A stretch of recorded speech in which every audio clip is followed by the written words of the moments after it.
Infertility ಬಂಜೆತನ ಚಿಕಿತ್ಸೆ ಮಾಡ್ತಾ ಇರೋದ್ರಿಂದ 40 ವರ್ಷ ಆಗಿದೆ. ಅದಕ್ಕೆ ಇದು ಹೊಸ ವಿಧಾನಗಳು ನಾವು ಶುರು ಮಾಡಬೇಕಾಗಿರೋದು ಈ ಸ್ಟೆಮ್ ಸೆಲ್ಸು, ಜೆನೆಟಿಕ್ಸು ಮತ್ತು ವಂಶವಾಹಿ ಕಾಯಿಲೆಗಳು, ಇನ್ನೂ ಹಲವಾರು ಕಾಯಿಲೆಗಳನ್ನ ನಾವು ಅದು ಕಂಡು ಬಂದು ಅದನ್ನು ಇನ್ನೊಂದು ಸಲ ಅದು ರಿಪೀಟ್ ಆಗಬಾರ್ದು ಅಂತ ಆ ಥರ ರಿಸರ್ಚ್ ಮಾಡ್ತಾಯಿದ್ದೀವಿ. ಅದಕ್ಕೆ ಈ ಸಂತಾನ ಫರ್ಟಿಲಿಟಿ ಅಂತ ಇದು ಶುರು ಮಾಡಿದ್ದು ಡಾಕ್ಟರ್ ವೈಷ್ಣವಿ ರಾವ್, ಇದಕ್ಕೆ ಮೆಡಿಕಲ್ ಡೈರೆಕ್ಟರ್ ಇದ್ದಾರೆ. ಅವರು ಇದನ್ನ ನಡೆಸ್ತಾ ಇದ್ದಾರೆ. ನಾನು ಅವ್ರ ಜೊತೆ ಸೇರಿಕೊಂಡು ಮತ್ತು Dinesh Madhavan, managing director magnet hospitals ಜೊತೆಯಲ್ಲಿ ಸೇರಿ ನಾವಿಬ್ಬರು ಇದು ಜಾಯಿಂಟ್ ವೆಂಚರ್ ಶುರು ಮಾಡಿದ್ದೀವಿ. ತಮ್ಮ 40 ವರ್ಷಗಳ ಸುದೀರ್ಘ ಈ ವೈದ್ಯಕೀಯ ಫೀಲ್ಡಲ್ಲಿ ಈಗ ಯಾಕೆ ನೀವು ಅಂದರೆ ಕೊಲಾಬ್ರೇಷನ್ ಆಗಿದೆಯಾ ಏನು ಇದರಿಂದ? ನಾನು ಯಾವಾಗಲೂ ಹೊಸ ವಿಧಾನಗಳಿಗೆ ನಾನು ಯಾವಾಗಲೂ ಮುಂದೆನೇ ಇರ್ತೀನಿ. ಈಗಂತ ಅಂತಲ್ಲ, ಕಂಟಿನ್ಯೂಸ್ ಆಗಿ ಮಾಡ್ತಾಯಿದ್ದೀನಿ. ಇದೂ ಒಂದು ಸೇರಿಸಿದ್ದೀನಿ. ಸೊ ಇವಾಗಂತ ಅಂತಲ್ಲ, ನೀವು ನೋಡ್ತಾ ಇದ್ದರೆ ನಾವು ಸಾಕಷ್ಟು ಹೊಸ ವಿಧಾನಗಳನ್ನು ಶುರು ಮಾಡಿದ್ದೀವಿ.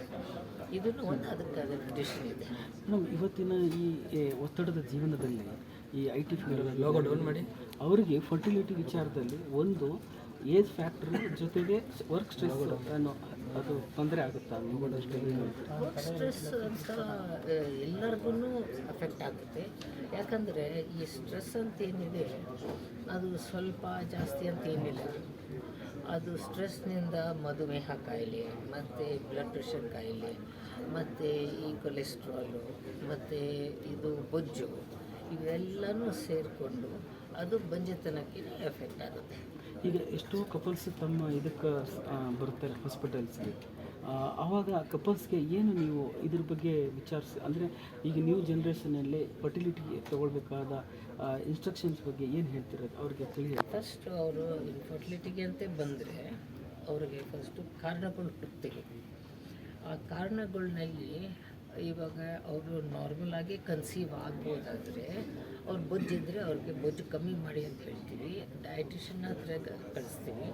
ಎರಡನೇದು ಏನು ಅಂದರೆ ಯೋಗ ಮತ್ತು ಕೌನ್ಸಿಲಿಂಗು ಮತ್ತು ಇದು ಡಯಾಬಿಟೀಸ್ ಕಂಟ್ರೋಲ್ ಮಾಡೋದು ಮತ್ತು ಫಿಸಿಷಿಯನ್ ಹತ್ರ ಕಳಿಸ್ಬಿಟ್ಟು ಹೈಪರ್ ಟೆನ್ಷನ್ನ ಕಮ್ಮಿ ಮಾಡೋದು, ವಾಕಿಂಗು ಮತ್ತು ಈ ಇದು ಮೆಡಿಟೇಷನ್ನು ಇವೆಲ್ಲನೂ ಮಾಡಿಸ್ತೀವಿ. ಕೆಲವು ಸಲ ಆ್ಯಕ್ಯುಪ್ರೆಷರು, ಆ್ಯಕ್ಯುಪಂಕ್ಚರು ಇವೆಲ್ಲನೂ ಭಾಳ ಹೆಲ್ಪ್ ಆಗುತ್ತೆ. ಎಷ್ಟೋ ಜನ ಈ ಸಿಂಗಿಂಗು ಮತ್ತು ಇದು ಬೇರೆ ಬೇರೆ ಆಸನಗಳು ಮಾಡ್ತಾರೆ. ಅದನ್ನೆಲ್ಲ ಭಾಳ ಹೆಲ್ಪ್ ಆಗುತ್ತೆ. ಒಂದು 3 ತಿಂಗಳ ಇದು ಮಾಡಿದ್ರೂ ಎಷ್ಟೋ ಸಲ ಅವ್ರದ್ದು ಬೊಜ್ಜು 3 to 5 kgs ಆದರೂ ಕಮ್ಮಿ ಆಗುತ್ತೆ. ಅದರಲ್ಲಿ ಅವ್ರ ಪೀರಿಯಡ್ಸು ಅಂದರೆ ಋತುಸ್ರಾವದ್ದು ಮೆನ್ಸ್ಟ್ರುವಲ್ ಸೈಕಲ್ಸೂ ರೆಗ್ಯುಲರ್ ಆಗುತ್ತೆ.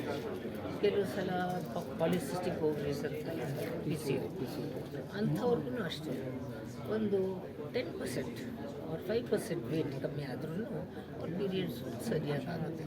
ಸೊ ಅದರಿಂದ ಸುಮ್ಮನೆ ಔಷಧಿಗಳು ತೊಗೊಳೋದ್ರಿಂದ ಅವರು ಬ್ಯಾಕ್ ಟು ನೇಚರ್ ಅಂತಲೇ ಹೇಳ್ತೀವಿ.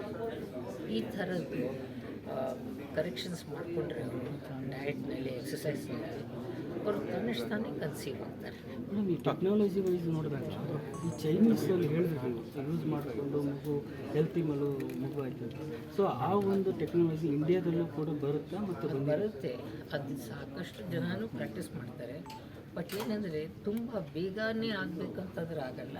ಒಂದು 6 months 9 months ಪ್ರಾಕ್ಟೀಸ್ ಮಾಡಬೇಕಾಗುತ್ತೆ. ಅದು ಅಷ್ಟು ಅವ್ರಿಗೆ ತಾಳ್ಮೆ ಶಕ್ತಿ ಇದ್ದರೆ ಅದು ಆಗುತ್ತೆ. ಫಸ್ಟ್ ಅಟೆಂಪ್ಟಲ್ಲಿ ಸಪೋಸ್ ಆಗಲಿಲ್ಲ ಒಂದು highest order ಇಂಡಿಯಾನಲ್ಲಿ for the medical field if you can get as an individual citizen Padmashri ಪಡ್ಕೊಂಡಿದ್ದಾರೆ. ಆವಾಗಿಂದ ನಮ್ಗೆ ಗೊತ್ತು, ಆಲ್ಮೋಸ್ಟ್ 10+ years ಇಂದ we were in touch to understand how to improve science and the art of infertility treatment. ಇವಾಗ discussions ಆಗ್ತಾ ನಂತರ ಅವ್ರು ಹೇಳಿದ್ರು, ಇದು ಸಿಂಗಲ್ ಸೆಂಟರ್ ಅಂತ ಮಲ್ಟಿಪಲ್ ಸೆಂಟರ್ಸ್ ಎಕ್ಸ್ಪ್ಯಾಂಡ್ ಮಾಡೋಕ್ಕಾಗತ್ತಾ? ಇಲ್ಲ. Can we do a clinical co equity model and partner where I have as a clinician absolute clinical equity and you come in as a person from the management. Since we have the same vision, ಇಬ್ಬರು ಸೇರ್ಕೊಂಡ್ಬಿಟ್ಟು ಬ್ಯಾಂಗ್ಳೂರಿನಲ್ಲಿ ಒಂದು difference ಮಾಡಿಬಿಟ್ಟು ಇನ್ಫರ್ಟಿಲಿಟಿಸನ್ನು expand ಮಾಡೋಕ್ಕಾಗತ್ತೆ ನೋಡ್ಬಿಟ್ಟು ನಾವು ಒಂದು almost 6 months discuss ಮಾಡಿ finally we took a decision when I set up magnet hospitals that the entire infertility branch in magnet hospital will be with ಸಂತಾನ. ಸಂತಾನ ಮತ್ತು ಮ್ಯಾಗ್ನೆಟ್ ಹಾಸ್ಪಿಟಲ್ ಜಾಯಿಂಟಲ್ಲಿ ಅಫೋರ್ಡಬಲ್ ಪ್ರೈಸ್ ಆಗಿರ್ಬೋದು, but different other clinics I for fertility ಹೇಗೆ sir ನಿಮ್ಮದು? ನಿನ್ನೆ press ಮೀಟ್ನಲ್ಲಿ ನಾನು ಹೇಳಿದೆ magnet ಹಾಸ್ಪಿಟಲಲ್ಲಿ we are setting up a magnet foundation. ಅದು ಅಶ್ವಿನಿ ಪುನೀತ್ ರಾಜ್ಕುಮಾರ್ ಜೊತೆಗೆ ಮಾತಾಡ್ಬಿಟ್ಟು ನಿನ್ನೆ I discussed on creating the Magnet Foundation under that a chapter called the Puneet Rajkumar chapter and offering almost 15 beds in Bangalore in phase 1 free treatment and 12 IVF patients free treatment, one every month in the first year. Hopefully based on grants which we get and support, since we are getting it into an ATG, I'll be able to do more. 1% ನಮ್ಮ ಪೂರ್ತಿ hospital turn ಇಂದ 1% of that proceeds we are giving towards IVF treatment for free of cost for couples who can't afford. Currently, fortunately, since it's been classified as a disease, it has got insurance coverage, but there are a lot of people in India ಅವ್ರಿಗೆ from lower social economic class afford ಮಾಡೋಕ್ಕಾಗಲ್ಲ, ಅವ್ರಿಗೆ through the foundation support ಮಾಡ್ತೀವಿ. Thank you.